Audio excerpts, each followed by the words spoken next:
Hi, Karen Ray. Some time ago, I did a short review on a book called Cybernetics by Maxwell Maltz, and I feel compelled to maybe even do like a series on some of the chapters in Cybernetics. I feel it's so important.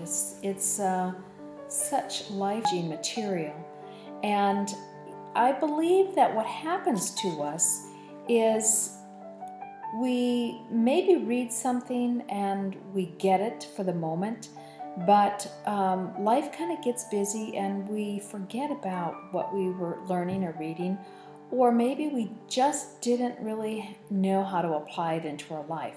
So what I want to do is, for those of you that maybe find it difficult to get that book back in your hands, I want to do like some like chapter by chapter, maybe take a couple chapters at a time. So I guess we'll consider this an introduction video. I'm going to do a series of videos that going over cybernetics, because it really is life-changing revelations that Mr. Maxwell Maltz covers in this book. So what I want to do is I've made some notes highlighting some of the book, and if you like a lot of references and testimonies, some of his case studies, I definitely recommend getting the book and reading it all. But what I have done is just to do some highlights from the book. So this is Cybernetics by Maxwell Maltz. And basically what he is talking about here, he's talking about a discovery that he made in his professional business, and he calls it a renowned doctor's simple, scientific, and revolutionary program for health and success. And indeed, that is exactly what it is.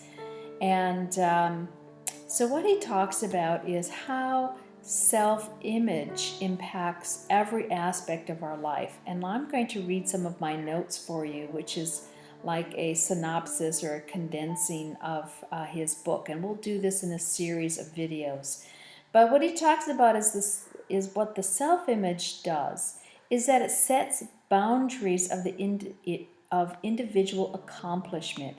It defines what we can and cannot do. Expand the self-image and you expand the area of the possible. There are success types of personalities and failure types of personalities. Some are happiness prone and some are unhappiness prone. Think about that. So the brain and the nervous system constitute a marvelous and complex goal-striving mechanism. So this is how our brain works. Our brain is actually a goal-striving mechanism. So as a built-in automatic guidance system that works for you as a success mechanism or against you as a failure mechanism. Now that depends on how you, the operator, operate it and the goals that you set for it. So our brain is actually wired to be goal-driven for successes. But if we don't know this, we're not going to use it properly. The science of cybernetics, which began with the study of physical machines, tells that man is not a machine, but has and uses a machine, which is our brain. Now, experiencing is the secret ingredient, so to speak. Our self-image was developed by the creative experiencing in our past, and it changed by the same method. We can use creative experiences to build a better self-image, and we'll talk more about that later and how to do that. We create what is called a synthetic experience. We can also call that visualizing. Nothing succeeds like success. We learn to function successfully by experiencing success. Our memories of past successes act as a built-in stored information which gives us self-confidence for the present task. How we overcome the lack of successful experiences, number one, with this important discovery.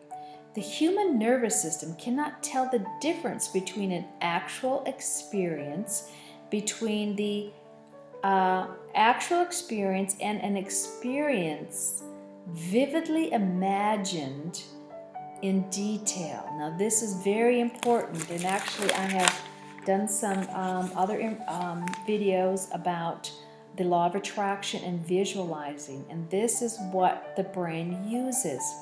If you can remember, worry, or tie your shoe, you can succeed.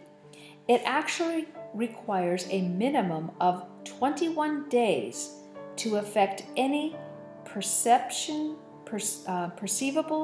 change in a mental image. So what is success? Okay, success is the satisfactory accomplishment of a goal sought for. That's the definition of success. Okay, now here's the key. Each of us has a mental blueprint or picture of ourselves. It has been built up from our own beliefs about ourselves, from the past experiences, successes, failures, humiliations, our triumphs, and the way other people reacted to us, especially in early childhood. So once we put this idea or belief about ourselves into our blueprint picture, it becomes true without question. Our self-image becomes the golden key to our better life. So we need to understand these two things. Number one, all our actions, our feelings, and our behavior, even our abilities are always consistent with our self-image. We act like the person we believe ourselves to be.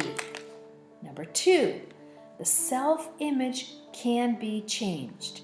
Once the concept of self is changed, other things are consistent with the new concept of self-image are accomplished easily and without strain. Now, how cool is that? I'm going to read one more thing here, and then we will quit for the day, and we'll pick up tomorrow, and we'll condense a couple chapters. So this is the discovery about the self-image being the secret to successes in our life. Discovering that, right? So the determining factor, right, in every instance is so the determining factor, right, and the common denominator of all our successes and failures is the self-image. So if we understand that, then putting other things in our life will have a whole different perspective. So what we're going to cover more is a couple other chapters and highlight some things so that you can get a firm grasp of how your self-image can change every aspect of your health and every aspect of successes in your life with using the information in Psycho-Cybernetics. Karen Ray, have a blessed day, and we will cover a couple more chapters highlighting so you will understand how self-image you can change your self-image, how to do it, and how it will change your life. Have a blessed day.